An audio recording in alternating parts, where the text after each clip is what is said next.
কিন্তু জাতি যখন জাগ্রত হচ্ছে যে না, ভারতের রেল লাইন আমাদের উপর দিয়ে যাবে, এটা হতে পারে না, এই ইস্যুতে কোনোভাবে কথা বলতে দেওয়া যাবে না।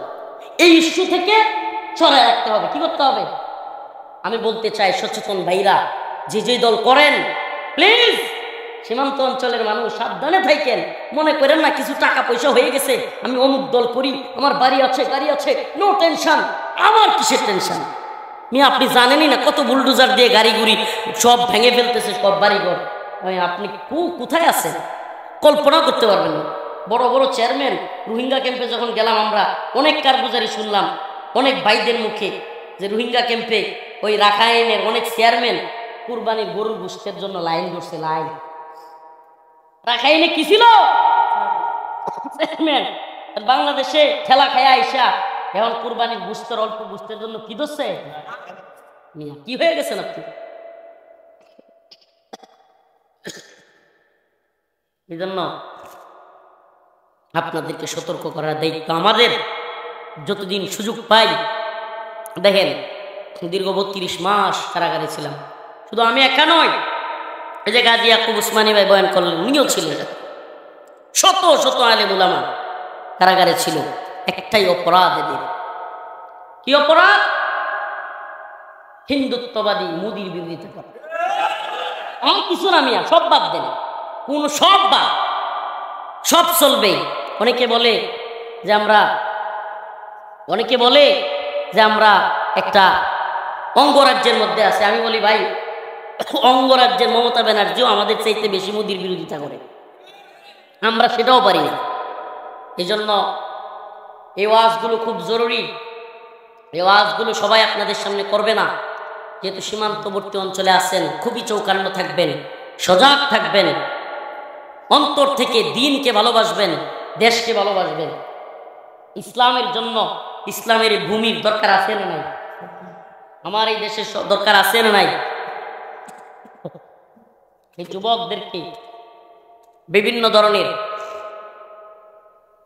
বাজে কাজের মধ্যে নিমজ্জিত রেখে যদি মূল কাজ আদায় করা যায় তাহলে ক্ষতি কি?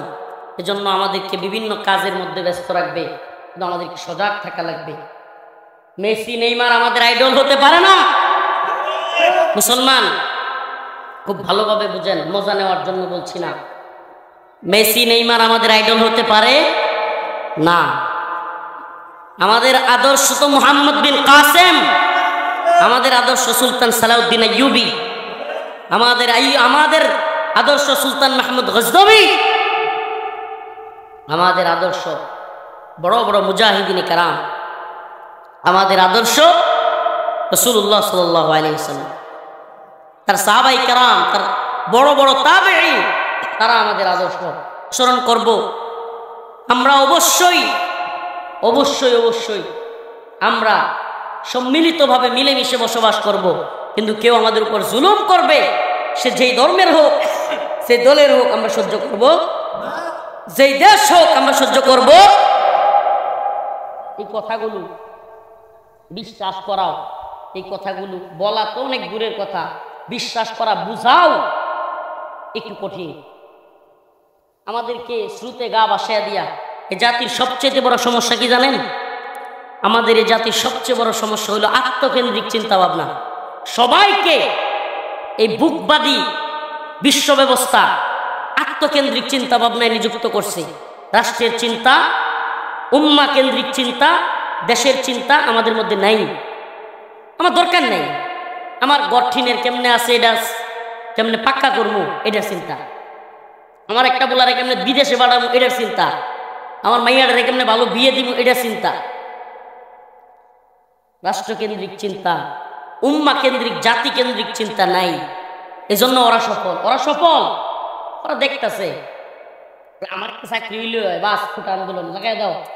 এদিকে তোমার দেশের ভিতরে রেললাইন ঢুকলো না কি ঢুকলো এটা দেখার দরকার নেই। প্রিয় ভাইরা আমার, এভাবেই ইতিহাস পড়ে দেখেন, মুরব্বী চাচারা যারা আছেন, ইংরেজদের ইতিহাস পড়ে দেখেন। ইংরেজরাও দেশ দখল করতে আসছিল না প্রথমে।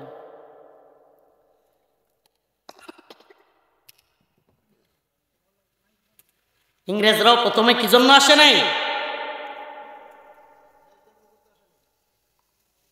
বুঝলাম না, আলোচনা কি মাথার উপরে দিয়ে যেতেছে নাকি?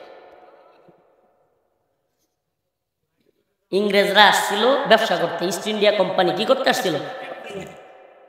ব্যবসা করতে আইসা তাদের মালামাল চুরি হয়ে যায়, হারায় যায়, তো তাদের মালামালের নিরাপত্তা দেওয়ার দরকার আছে না? বুঝতেছেন তো, মিলতেছে? মালামাল নিরাপত্তা দেওয়ার জন্য বাহিনী আনছে। কি আনছে? ওই বাহিনী এক পর্যায়ে আনতে আনতে আনতে আনতে এমন বড় বাহিনী হয়েছে যে এখন ইস্ট ইন্ডিয়া কোম্পানি দেখলো, আরে ইন্ডিয়ার বাহিনী এটা যে দুর্বল, ওটারা তো চাইলে আমরা হারাই দিতে পারি। ওইটারা হারাই দিয়ে কি করলো, কয় এখন আমরা এই দেশের মালিক, তোরা ট্যাক্স দিবি।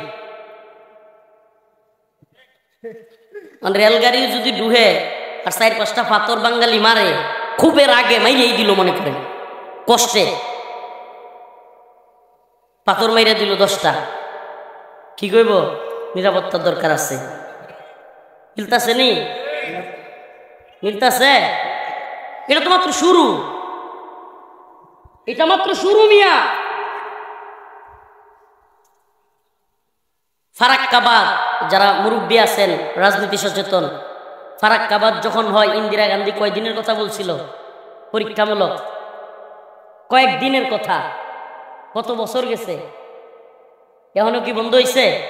হ্যাঁ, কিছু কি বন্ধ হয় ভাই? অনেকে বলবে হুজুর মাহফিলের মধ্যে রাজনৈতিক বক্তব্য।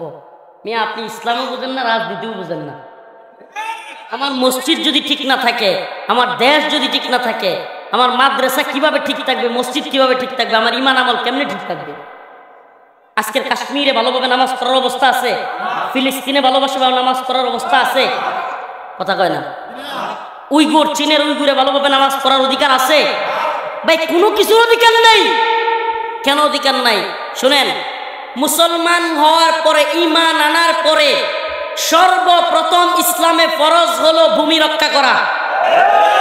মাসালা ভালোভাবে জানেন, নামাজ পড়া নয়, রোজা রাখা নয়। ইসলামে ঈমান আনার পর সর্বপ্রথম ফরজ পর্যায়ে আইন কোনটা? ভূমি রক্ষা করা। কারণ ভূমি না থাকলে নামাজ কি করবেন?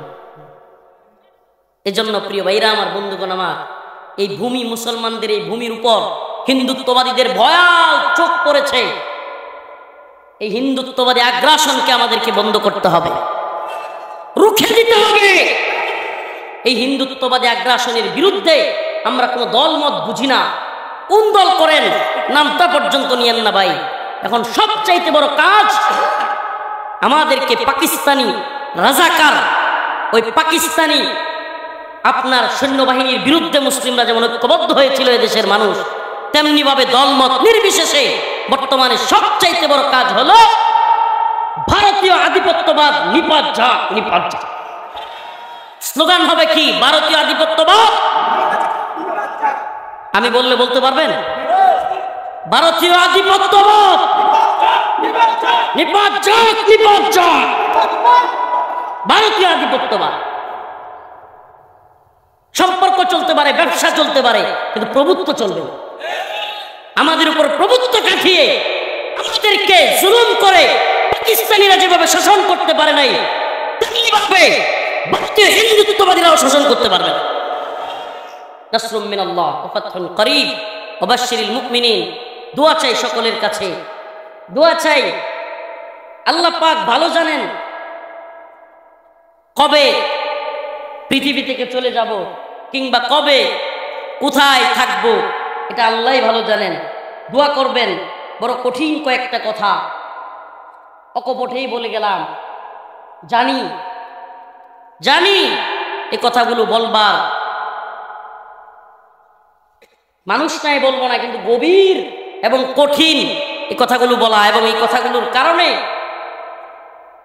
আল্লাহ পাক ভালো জানেন যে এই কথাগুলো বলবার কারণে অনেক কিছু হতে পারে। কিন্তু এই জাতিকে সজাগ করবার দায়িত্ব যে আমাদের, জাতিকে সজাগ করবার দায়িত্ব কাদের? এজন্য এই গুরু দায়িত্ব পালন করার কারণেই আপনাদেরকে সজাগ করে গেলাম। আমাদেরকে অবশ্যই অবশ্যই বর্তমান প্রজন্মকে ভারতীয় আধিপত্যবাদের বিরুদ্ধে ঐক্যবদ্ধ হতে হবে। আল্লাহ পাক আমাদের সবাইকে এই হিন্দুত্ববাদী তাগুতি শক্তির বিরুদ্ধে আল্লাহ পাক আমাদেরকে বিজয় দান করবেন, এবং অবশ্যই আমাদেরকে রুখে দাঁড়াবার হিম্মত দান করবেন, সেই কথা বলে দোয়া চেয়ে আপনাদের কাছ থেকে বিদায় নিচ্ছি। নাসরুম মিনাল্লাহ ফাতহুন করিব ওয়া বাশশিরিল মুমিনিন। আসসালামু আলাইকুম ওয়া রাহমাতুল্লাহি ওয়া বারাকাতুহু।